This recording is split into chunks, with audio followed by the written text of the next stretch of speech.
dollars between the two. It's essentially like 4 or 5 It's players. amazing they've been able to do what they've done and be competitive with that salary cap. Exactly. Yeah. Now, all of that being said,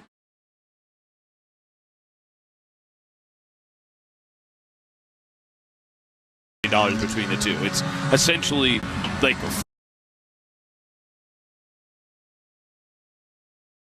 you have to pay Kirill Kaprizov at some point. He's going to be eligible for an extension this offseason. And the biggest thing for me this year is, can you show Kaprizov that the rest of the players on that team can keep up to him? Because if he has to single-handedly drag this team into the playoffs and then they get shelled in the first round, I wonder what that does for his mentality as far as staying there versus leaving in free agency, right? He's got 21 points. The next highest player is Matt Boldy. He only has 12 points on the season. That's a stark difference between the two. So, this is a big... And that's still point per game, too. Oh, yeah, he's having a good year, but, you know, Kaprizov's going to 2 points per game. Ridiculous. Skating almost 23 minutes a night. Like, he's playing out of his mind, don't get me wrong, but you need to show him that there are a path to winning with this organization in the near future now that they've kind of gotten out of this mess and it's time for them to start actually winning. You mentioned the goaltending.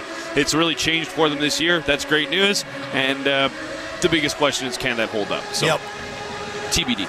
Yep, TBD indeed. That is your NHL Tonight, brought to you by Glenmore Audi, where luxury meets performance. Bring your driving dreams to life at GlenmoreAudi.com. Just peering down at the ice. Flames are about to go through their line rushes. Just going to let them do that, see if everything is as expected from what we saw this morning. So that is as expected. There goes Anderson and Ball. That is as expected. Sharangovich with Mantha and Huberdeau. And Barry with Pahal. Hanley's also out there, but he's the extra guy in warm-up. That remains the same. Backlund with Coleman and Coronado. And there goes Rooney with Lomberg and Kuzmenko. So everything as expected. Just wanted to make sure. Flames and Oilers coming up. We are just more than 30 minutes away from puck drop. Of those new line combinations that we saw on Friday against New Jersey, any that stand out or stood out to you specifically as the Flames were able to snap their losing skid? I did like seeing Coronado out there with Coleman and Backlund. I thought that they had a great game after. I didn't love that line in Michael Backlund's 1,000th game in Utah. By the way, just saw Troy Stetcher go over and give a little tap to Michael Backlund. I got to assume acknowledging that 1,000th game, the former teammate, even though Stetcher was only, the Stetch dog was only here for a cup of coffee, but that was cool to see as we watch warm-ups here. But yeah, that was a line that certainly stood out. I thought Anthony Mantha had some good jump to his game, which was great to see because he's been really hit or miss for me this season. And Kadri continues to be outstanding. That Zariline and Pospisil looked maybe not as effective as they've been last year at points, but at the same time, I like how that looked as well. So the fourth line just continues to do the fourth line things. They suffer when the team gets in penalty trouble or get a whole bunch of power plays, but for the most part, they just go out there, crash bodies, get the puck in deep. So I thought it was a nice little layout for them, but the Coronado with Backlund and Coleman certainly stood out. No changes for the Flames tonight. We'll get the entire rundown with Wilsey in just a couple of minutes, but the Flames going exact same lineup as what we saw on Friday night, and with the way they played against New Jersey, why wouldn't you? Flames and Oilers, round 2, Battle of Alberta, just over 30 minutes away from puck drop here at the Dome. This is your Flames warm-up pregame show, and this is Calgary Flames hockey on Sportsnet 960 The Fan. On air and online, this is your home of Calgary Flames hockey. Brought to you by Country Hills Toyota and Green Drop. Sportsnet 960, The Fan. It's always beautiful outside with Green Drop. Hi, I'm Peter Marr. Calgary owned and operated since 1980, Green Drop knows what it takes to maintain a green, weed-free lawn in our unique climate. Green Drop's friendly, knowledgeable greenskeepers will help you create a space where friends and family can get together and enjoy the outside year-round. With Green Drop, the convenience and results are unmatched. Lawn care packages are available. Choose the perfect one for you. Visit greendrop.com. Shane Homes duplexes blend the lifestyle of a single-family home with the affordability of a shared wall. And they pass the Yell test. Built for peace and quiet, with Shane Homes, you'll never know your neighbor cheers for the rival team. Come on, guys, get it in the net. Shoot the puck. Oh, good save. Score. Woohoo. Oh, yeah. Shane Homes Homes duplexes, keeping peace between neighbors all hockey season long. Learn more at shanehomes.com. Now, more of the Flames Talk pregame show, taking you up to puck drop on the official home of the Flames, Sportsnet 960 The Fan. Warm-up is well underway. We're less than 30 minutes away from puck drop. It's round 2, Battle of Alberta on this Sunday night from the Scotiabank Saddledome. Pat Steinberg along with you, hanging out upstairs in the Peter Marr broadcast booth, brought to you by South Point Toyota. The 2024 truck clearout is on. Get savings from $3,000 to $5,000 on every Tundra in stock. It's time to Toyota under the tower at South Point Toyota. Derek Wills, voice of the Flames, also up here with us as we move closer to puck drop. We had a pretty good idea of what both squads were going to look like this morning, Willsy, but what are we looking at? Lines and pairings for round 2 of the BOA. Yeah, the only change from the start of Friday's game against the Devils to the start of tonight's game against the Oilers, Anthony Mantha and Andrei Kuzmenko. Now, Kuzmenko was benched in the back half of that 3-0 win. He is back in the lineup, but has been demoted. So the Flames lines and pairings look like this. We'll start with the forwards and go from left to right. Zeri with Kadri and Pospisil. Huberdeau with Sharon Govich and Mantha. Coleman with Backlund and Coronado, and Lomberg with Rooney and Kuzmenko. So basically, Mantha and Kuzmenko swap spots on the second and fourth lines, depending on how you number them. On defense, Ball with Anderson, Uyghur with Miramanov, Barry with Pahal, and for the first time in 12 games this season, it won't be rotating goaltenders, Pat.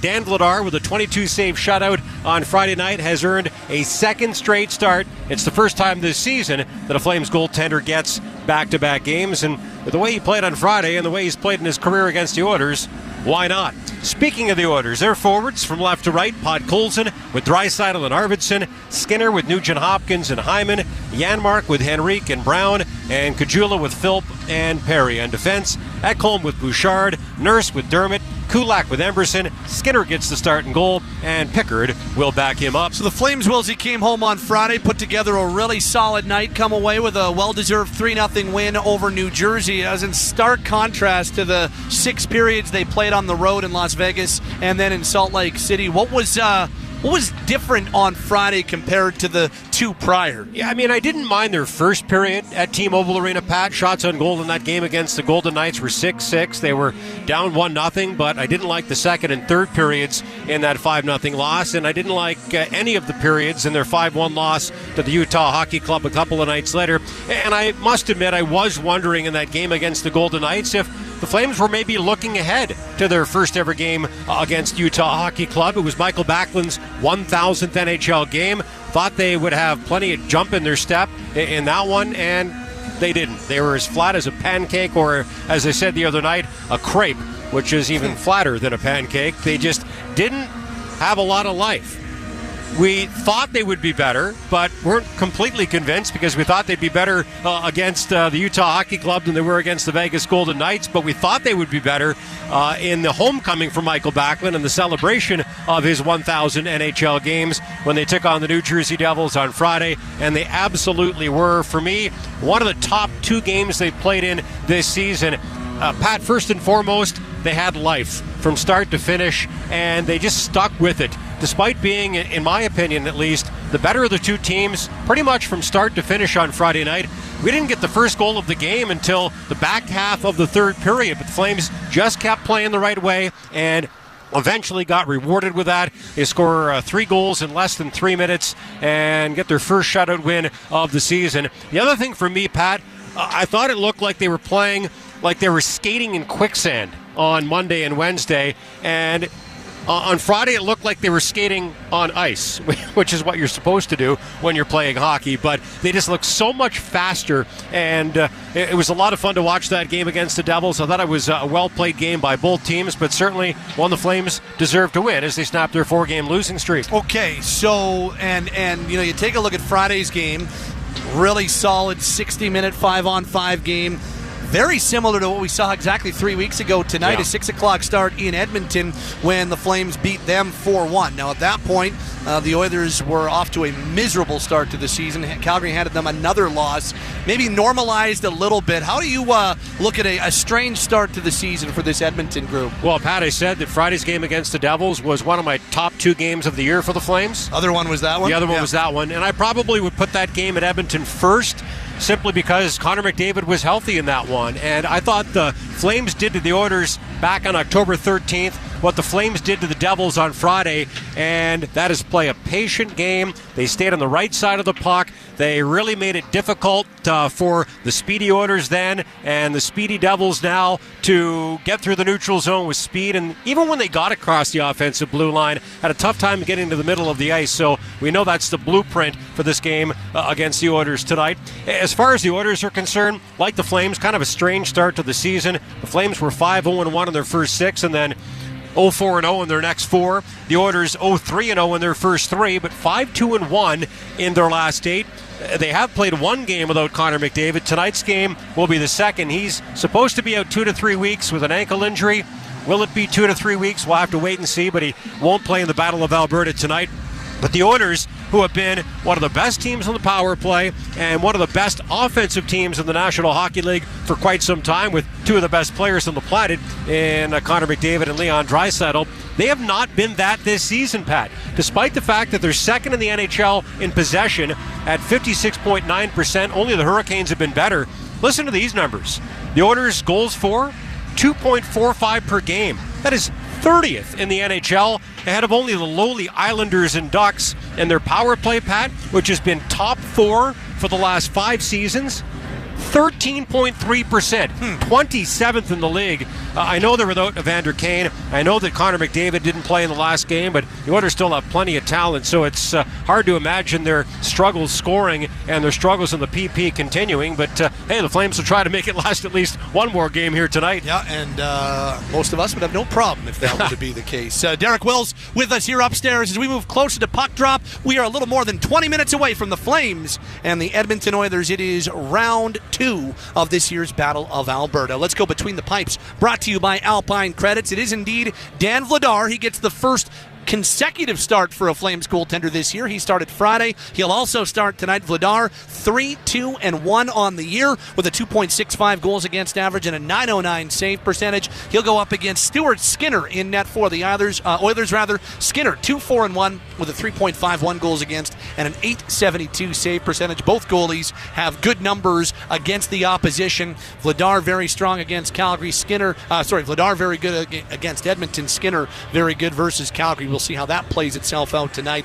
Vladar, Skinner, those are your Flames and Oilers goalies respectively, and that's your look between the pipes, brought to you by Alpine Credits. Own your home. Alpine Credits can get your loan approved. Alpine Credits, homeowners get approved. Visit alpinecredits.ca. Pat Steinberg, Matty Rose along with you here from the Scotiabank Saddledome. Just over 20 minutes away from this one tonight. Looking forward to the Battle of Alberta on a Sunday evening. And as you and I start to wrap things up, Matty, it's a big game in the standings on top of everything else. That's maybe one thing we didn't touch on is, coming into tonight, Oilers are 5-5-1 with 11 points. The Flames 6-4-1 with 13 points. An Oilers regulation win, and they've got the exact same record. A Flames win, and they've got themselves a 4-point cushion. I know it's November 3rd, and I know that standings aren't that important, and you can always say it's early, but this one does have a little bit of a big game feel to it on top of the fact it's the Flames and Oilers. Every time that you got a divisional game, it's going to be a big one, Pat, especially when you look at this division and you say, okay, Vegas is good, but apart from that, a little bit of a coin toss, a little bit of a crapshoot. So anytime that you can get any point against anybody that you're playing in your division, that gives you just a huge boost to your chances at a postseason spot. So doing it to the Oilers, a little bit of a bonus for you, obviously, but that's the biggest thing here is the divisional games all the way throughout the course of the season, because if you can win those, you're going to keep yourself relevant for the bulk of this season, and that's exactly what the Flames are trying to do. What do you got your eye on tonight? For me, oh man, I just love the fight between these two teams. I hope it's a little scrappy. I hope these teams are very ornery tonight. I love when there is a little bit of vitriol between these two teams, and I just want to see more of the kind of continued hard work that we saw back on Friday against the Devils, because much like Derek said, totally agree with him, they didn't have their legs in those last 2 games when they were in Vegas and then in Utah. So just looking to see if they can keep the work up, because this is a team that has to work to win. He's on Twitter at Matt Rose YYC. We'll talk to you in the first intermission. Thanks, buddy. Okay, can't wait. Bye-bye. Matty Rose, Pat Steinberg, Flames warm-up pregame show. Stay with us during tonight's postgame show for the save of the game, brought to you by Shane Holmes. For every save a Flames goaltender makes, Shane Holmes makes a donation to Kids Sport Calgary. Visit ShaneHolmes.com, the better way to build. Time now for some Flames strategy. This will be Game 5 of the season for Yegor Sharangovich, centering a line with Mantha and Huberdeau once again tonight. Still looking for his first point of the season, but had his best game of the year by far Friday against New Jersey. Yegor Sharangovich in conversation with Derek Wills. Little Flame strategy right now. Joined by Flames forward Yegor Sharangovich, and after spending 5 seasons with the Devils organization, must have felt good to get that big win on Friday night. Yeah, of course. But, first point, it's where finished our 4-game losing streak, and it's a really special night for us too, because, we are lost game in Utah on back 1,000 game, and we should come back at home, and I think we had a really good game against Devils, and it's really nice to win this game, and it's more for the backs, and we need just playing same way, and we'll have more wins. Yeah, I know you guys really wanted to win Wednesday's game for your captain. That didn't happen, but you did win Friday's game. I know you've only played with Michael for 2 of his 17 seasons with the Flames, but what kind of impact has he had on you? I think, he just really, smart player, he's leadership, First, he's great guy in locker room too, and he's leader in locker room. It's on the ice, because he showed he playing really always in a good way, and showed how should players, play on the ice, and how I say it, in locker room, he's really great teammate, great guy, helping a lot, and it's fun to play with him. In the last 2 games of that 4-game losing streak, it didn't look like you guys were playing with much pace, but that certainly changed against the Devils on Friday night. For you, was that the biggest difference, that you guys played faster?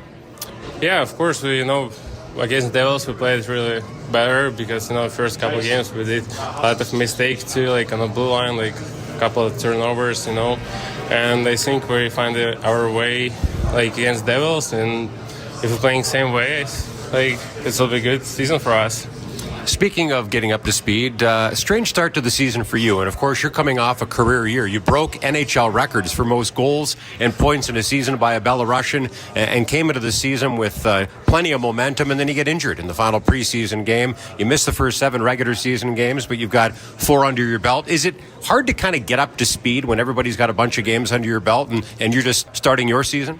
It's a little bit harder when you miss almost months without hockey, but I don't feel actually good, on ice. First 1-2 games is hardest, because these timings, when you're not practicing a lot with the team, it's harder. But I think I try to find it my way, my game, and I think every game feel better and better. And I'm playing with Hubie now, and he just helping me in locker room too. We're always talking how we should play together, and against Devils, we're playing hard, and we had more chances to score, and when you just keep on. Last season, we saw you play at all 3 forward positions. In this season, we see you start on the wing, and now you've moved to center. What changes for you when you go from playing on the wing to playing up the middle? I'm actually like it more in the middle, because in the middle it's hard game. You need to always be in the game, and it's fun to play because you're more touching puck, helping in D zone, neutral zone, offense zone. You need to be everywhere, and I actually like it. Sometimes it's just my face-off, dropping down, but just need to fix it this point, and that's it. You mentioned your face-offs. Your face-off percentage is up this season. Is that something you've worked on? On the summertime, but still, sometimes I have maybe for first 2 periods 0%, and after my face has gone higher. But I know it's a lot of good centers in this league, and still need to work on this point. Well, you're at 55% against your former team on Friday night, so that certainly was a good stat, and one of the reasons why the Flames were able to win that hockey game. Tonight, it's the Battle of Alberta. I know you guys look forward to 3 games against the Oilers this season. Flames with a 4-1 win up in Edmonton on October 13th. Thought you guys played a great game that night. What's going to be important tonight as you try to win the second BOA of the season? I think we need to just playing, like all 22 guys on the same page, do the same job, and there's not a lot of, mistakes on the blue lines, and, harder playing in D-zone first because D-zone and after it's offense. And, I don't know, just playing our game and, wins in more battles, and just, playing hard. Well, Sharky, it's great to see you back on the ice and helping the Flames win hockey games. Thanks for doing this, and good luck in this Battle of Alberta against the Oilers tonight. Thank you. That is Yegor Sharangovich as he looks for his first point of the season. He'll be in the middle tonight as we get ready for round 2 of this year's Battle of Alberta. Less than 15 minutes away from puck drop on this Sunday night. It's Pat Steinberg along with you as your Flames warm-up pregame show continues. Our last stop on your Flames warm-up is our out-of-town scoreboard, brought to you by your Alberta Ford dealers. If you're looking for a truck that's smart and tough, get yourself into the 2024 Ford F-150. For details, visit your Alberta Ford store or Ford.ca today. Okay, here's what's happening on the NHL ice right now. You've got Toronto and Minnesota still tied 1-1 after 40 minutes of play. And then 4 final scores. New York Rangers win the Battle of New York 5-2 over the Islanders this afternoon. Winnipeg, this is turning into something of a juggernaut. How about 11-1? They hammer the Lightning 7-4 in Manitoba this afternoon. Bruins blank the Kraken 2-0. Hurricanes keep their roll going. They double up Washington by a 4-2 score. One other game still to come. Top of the hour, Anaheim welcomes Chicago. NFL late window game still 1 underway. LA leading Seattle 20-13. Seahawks have the ball, though, with 62 seconds to go, rather. They're at the Rams 14. So the Seahawks threatening with 62 seconds to go in Seattle. The late window finals. Arizona hammers Chicago 29-9. Eagles beat Jacksonville 28-3. And the Lions take a 24-14 win in Green Bay. Big win for the 7-1 Detroit Lions, and we're getting set now for Sunday Night Football, which goes just after 6 o'clock. Minnesota welcoming Indianapolis. 6:20 kickoff from Minnesota and U.S. Bank Stadium in Minneapolis tonight. That's your out-of-town scoreboard, brought to you by your Alberta Ford dealer as well. The Flames put the really, really solid blueprint on the ice 2 nights ago against the New Jersey Devils. Now they've got their number 1 rival. From the literal sense. Solid blueprint on the ice 2 nights ago against the New Jersey Devils. Now they've got their number 1 rival, the Edmonton Oilers, in town. Lots of Oiler jerseys here at the Scotiabank Saddledome. You know the atmosphere is going to be great. We'll see if the Flames can make it back-to-back wins and go 2 for 2 on this homestand as we are just over 10 minutes away from puck drop tonight. That'll wrap us up on our Flames warm-up pregame show. Derek Wills, Megan Mickelson standing by. They will set the scene for you around the corner. For the second time this season, it's the Flames, it's the Oilers, it's round 2 of the Battle of Alberta. It's a one-anthem game on a Sunday night here at the Dome. This is Calgary Flames hockey on Sportsnet 960 The Fan. Hey, Paul Brandt here. As a musician, I'm drawn to the team, the surface level.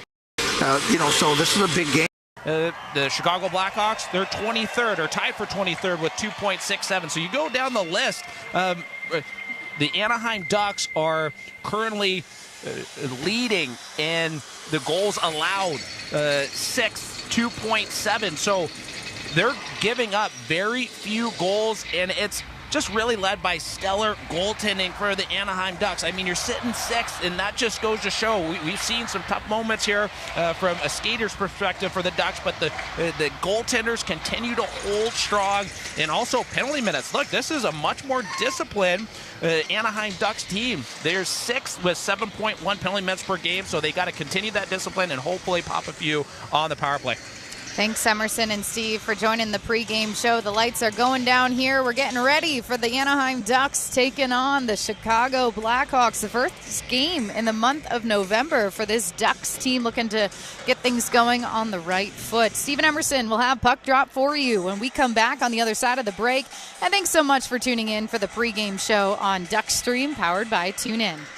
Support comes from UCI. Help our young boys and girls who will be faced with big decisions in their life. And you don't have to be .com and start working with Wolseley today. This is CFAC, Sportsnet 960 The Fan, broadcasting from the Groundworks. Bank is here to help you. For a cancer-free future. Member FDIC, Equal Housing Lender. Town Calgary, the official home of the Calgary Flames, a Rogers Sports and Media radio station. Are you ready? Get loud, Flames fans. It's almost time to drop the puck. Let's head up to the broadcast booth with Derek Wills and Megan Mickelson, setting the stage for this matchup. Sportsnet 960, The Fan. Live from the Sea of Red, Scotiabank Saddledome, Calgary Flames hockey is on the air tonight. Fresh off of a 3-0 shutout win, Dan Vladar and the 6-4-1 Calgary Flames will renew their rivalry with Leon Draisaitl and the 5-5-1 Edmonton Oilers in round 2 of 3 in this season's Battle of Alberta. In the Peter Maher radio broadcast booth, sponsored by South Point Toyota, I'm Derek Wills alongside two-time Olympic champion and two-time world champion Megan Mickelson on Sportsnet 960 The Fan, on sportsnet.ca/960, on the Sportsnet and NHL apps, and on SiriusXM NHL Network Radio. Well, Mick, the Flames go from playing what I think were their two worst games. SiriusXM 5-0 loss versus the Golden Knights in Las Vegas. Right here on 720. Play an Android Auto. Download the official NHL app now. Join the Wild Wings Kids Club presented by Chalk and UCI Health. Sign up today at AnaheimDucks.com/Kids Club to get your cool kit along with your special party invitation. You're listening to Ducks Hockey. Fires and scores! What a... By UCI Health. At UCI Health, we stop at nothing to prevent less errors, less bobbled pucks, but off of that, the team was. I'm also a fan of my Ford F-150. It's tough, capable, and smart, which the Anaheim Ducks, Zegras, McTavish, Leo Carlson, Cutter Gauthier. Actually, Till the deed is done. Chicago allowed them to close quickly in the neutral zone and just really suffocate and shut down the speed of the Devils. Another big thing is they were working. They were hunting and hounding puck. And making changes won't get you sent to the penalty box. With their custom in total on the road trip. Now to the broadcast booth. Here's Steve Carroll and Emerson Edom. And welcome on to center. Can't wait. Ducks and the Chicago Blackhawks. And let's get right to our keys to the game. It's driven by your helpful SoCal Honda dealers. Just one more way they're being helpful. Tonight's Honda keys to the game are number 1. It's Leo versus Bedsy. Leo's chance here tonight to make his favorable result. They've been in this position. Explain how they got not only beat, but inside the game analyst Rob Brown. The Oilers basically got Colson to replace Dylan Holloway. I don't know if they envisioned Rob Brown that he'd be playing on the first line, but with Connor McDavid out of the lineup, Colson's up on first line left wing. Your thoughts on Draisaitl, Colson, and Arvidsson the other night against the Nashville Predators? Well, you got to like what Colson brings to that line. You know, for me, there were some similarities between those two games. It did, and Ryan Huss. Well, you got to like what Colson brings to that. 1.7%. Speed, everything's working for him. Like what you saw in the third period against the Kings. Celebración del Dia de Muertos. Starting lineups brought to you by California Pizza Kitchen. We provide the take-home pizza. Next time you're watching the Ducks game at home, try CPK Take and Bake Pizza and enjoy. Visit CPK.com for more details. Starting for the home squad, your Anaheim Ducks. On the front end, Frank Petrano, Mason McTavish, Troy Terry. On the back end, Radko Gudas and Jackson Lacombe. And in net goaltender, Luke. Season, a Flames goaltender gets back. Or his teammates.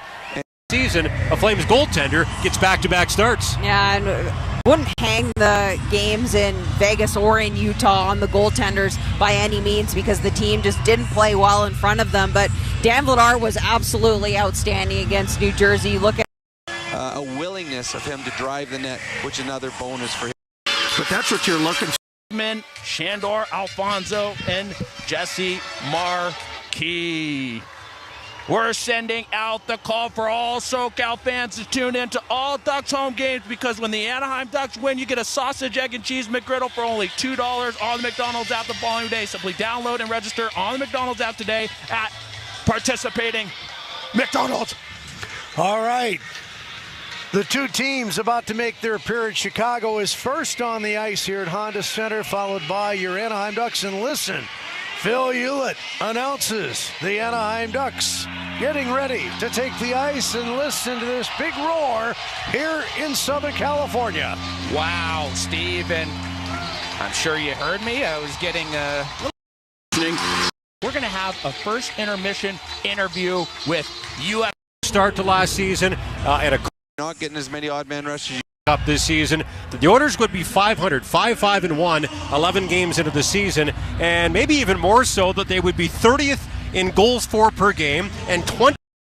I love watching that. I have for years, and you get to see a guy like that in person and all the things he's already accomplished and about to. It's an honor to have him up here in the booth come the intermission. Look, there's no question that hockey players sacrifice their health. Game in, game out, shift in and shift out. But UFC fighters, I mean, mixed martial art fighters, they are just at the top of the list when it comes to sacrificing their body, Steve. That's why everyone loves it. All right, full night of hockey, intermission, and hopefully a Ducks win as they come back from that recent 4-game road trip. Here's Phil Hewlett with the final couple of lineup announcements. He'll be going downstairs for tonight's national anthem. Ducks and the Hawks, one of 3 meetings between the teams this year. Another one coming in our building, and then, of course, a contest up in Chicago. Let's go downstairs. Kindly remove your hats. And now, as we honor America and our armed forces around the world, please welcome Mariachi Nuevo Jalisciense with the playing of our national anthem.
Gracias, amigos, and thank you, fans.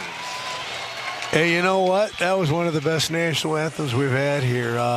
Terrific, terrific. And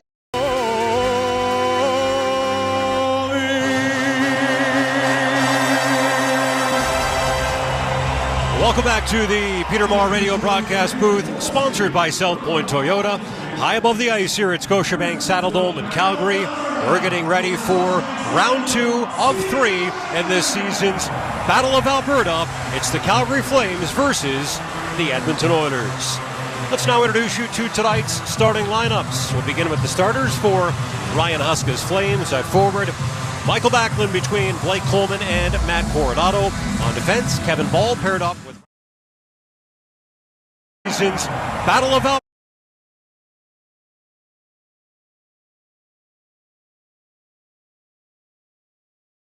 Anderson. On the back end, Matthias Ekholm paired up with Evan Bouchard, and in net, it is Stuart Skinner. Just getting set for tonight's opening face-off. It'll be brought to you by Eastside Dodge. Hurry into Eastside Dodge or visit eastsidedodge.com to check out this month's incredible specials. And hey, tell them Lanny sent you. The officials for tonight's Battle of Alberta, the referees Kyle Raymond and Tom Shimoleski, the linesmen Libor Shuchanek and Brandon Gowrlitz as the puck's been dropped. Flames Backlund wins the opening face-off of the game versus the Oilers' Draisaitl, and we are underway with the first period of play here at Scotiabank Saddledome. Flames with their home red jerseys on with yellow and white trim are moving from right to left on your radios in this first period, while the Oilers with their road white jerseys on with orange trim are moving from left to right as Draisaitl scores.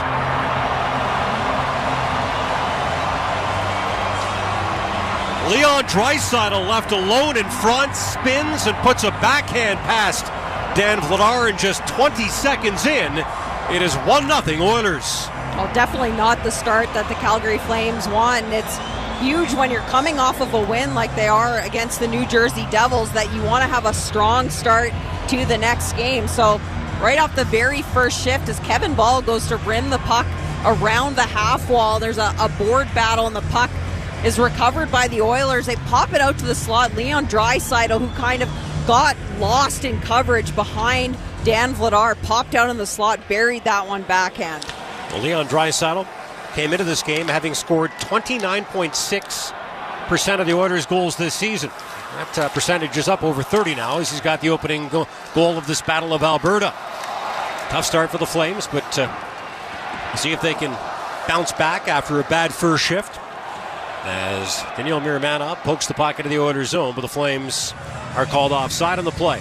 Let's introduce you to tonight's starting goaltenders for the Flames. It is once again Dan Vladar. First time I've been able to say that this season. He stopped all 22 shots for his first shutout in 71 games dating back to November 21st of 2021, and the third are called off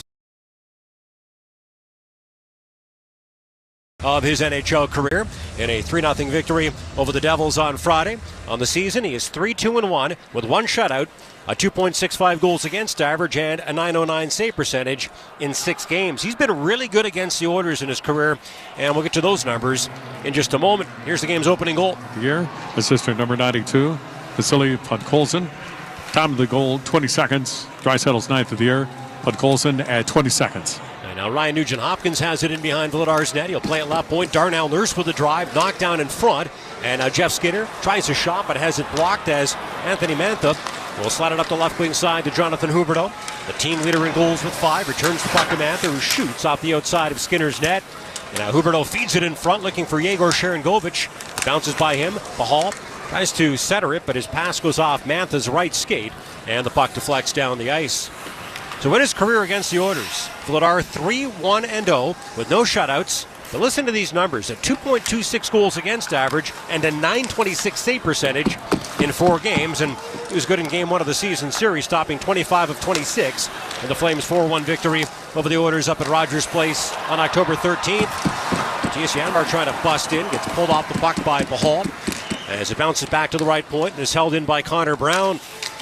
Slides it in behind the Flames net. Adam Henrique bumped off the puck by Martin Pospisil. It's stuck in their skates. And now Brown digs it out. Slides it left point to Nurse, who shoots over top of Vladar's net. Tyson Berry, the former Oiler, will grab it, lifts it off the glass and out. And now Nazem Kadri will chase it and catch up to it inside of Oilers territory. But he kind of slowed down there, and that led to an icing call. It was almost like he was trying to let the defenseman Nurse get to the puck first without realizing that if he did that, it would be icing.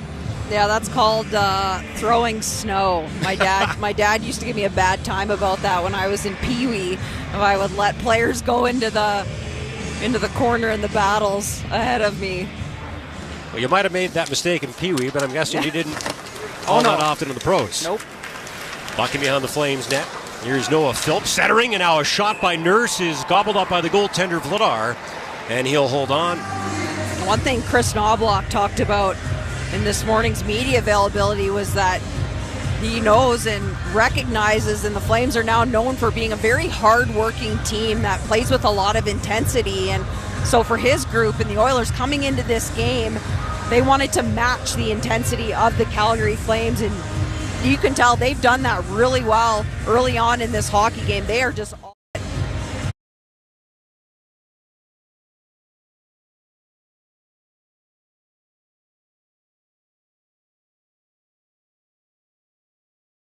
all over the Flames. Face-off coming up to Vladar's right. Kevin Rooney will take the draw versus Drake Caggiula. Caggiula wins it.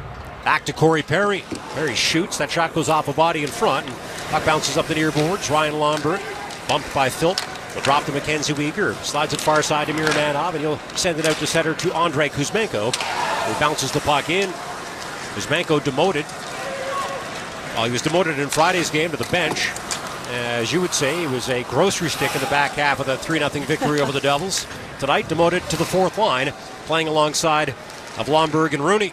Well, I wonder if him playing on this fourth line will force him to work a little bit harder and move his feet more, which is, pardon me, what he needs to do. Puck picked up and saucered down the ice by Ekholm. Arvidsson catches up to it in the near corner. Gets forced in behind the net by Ball. Good use of that long stick there as puck comes back to the left point. Ekholm with a shot right into the gut of the goaltender. And Vladar will hold on. Told you about Dan Vladar. The guy at the other end of the ice tonight is Stuart Skinner, the Edmonton native who turned 26 on Friday, off to not such a great start this season. He is 2-4-1 with one shutout, a 3.51 goals against average, and an .872 save percentage in his first 7 games. And in game 1 of 3 between the Flames and the Oilers this season, he gave up 3 goals on 28 shots in a 4-1 loss up at Rogers Place at Edmonton back on October 13th. But he has been good against the Flames in his career. Skinner 4-2-0 with no shutouts, a 1.90 goals against average, and a sparkling .946 save percentage in 6 games. Here's Coronado off the far boards and into the Oilers zone. Michael Backlund playing in game number 1002 gets in there with the forecheck along with Blake Coleman. Bouchard will grab it, move it far side to Arvidsson. Saucers it across to the goal scorer, Draisaitl. Tries to force a pass up the middle to Podkolzin. It ends up bouncing it behind the Flames net. Draisaitl gives it away to Backlund. Moves it far side to Coronado. Skates it across his blue line, gets to the red line, and slides the left wing side to Coleman, who steps in and shoots and is stopped by Skinner. Now Backlund with the rebound is denied by the Oilers goaltender. Blake Coleman scoring 2 goals, including the game winner. And the Flames 3-0 victory over the Devils on Friday, and a big game for Blake Coleman against his former team. Yeah, he was mentioned on the post game. Dan Lambert said he thought that was his best game of the season so far, so that's good compliment coming from your coach. Here's Huberdeau. Flips the puck across to Miramanov. He'll cross the Oilers' blue line and shoot. That shot gets blocked as Emberson takes one for the team. Puck comes out and Sharon Govich shoots it right back in. Ty Emberson slides it far corner. Brett Kulak, the former Flame, lays it up the near side to Nugent Hopkins. Knocks it out to the neutral zone, looking for Zach Hyman, but it hops away from him and back in Oilers territory. How about Zach Hyman, who scored a career-high 54 goals last season? He finally got his first this season, snapping a 10-game goalless streak. Puck bouncing around in front of the Flames' net. Swatted out of the way, but not out of the zone, and held in right point by Travis Dermott. He's bodied off the puck by Mantha. Gives it to Weegar. He tries to clear, but can't. Nurse holds it in and tries giving it to Hyman. It hops by him into the far corner to Skinner. But he coughs it up, and now Sharon Govich picks it up and softly bounces it off the far boards and into Oilers territory. Now Hyman getting his first goal of the season in that 5-1 victory over the Predators on Thursday night. Oh, sometimes it just takes one when you haven't scored in a while, so no doubt he'll be looking to build off of that. It's a lot of pressure, especially for a guy who scored that many goals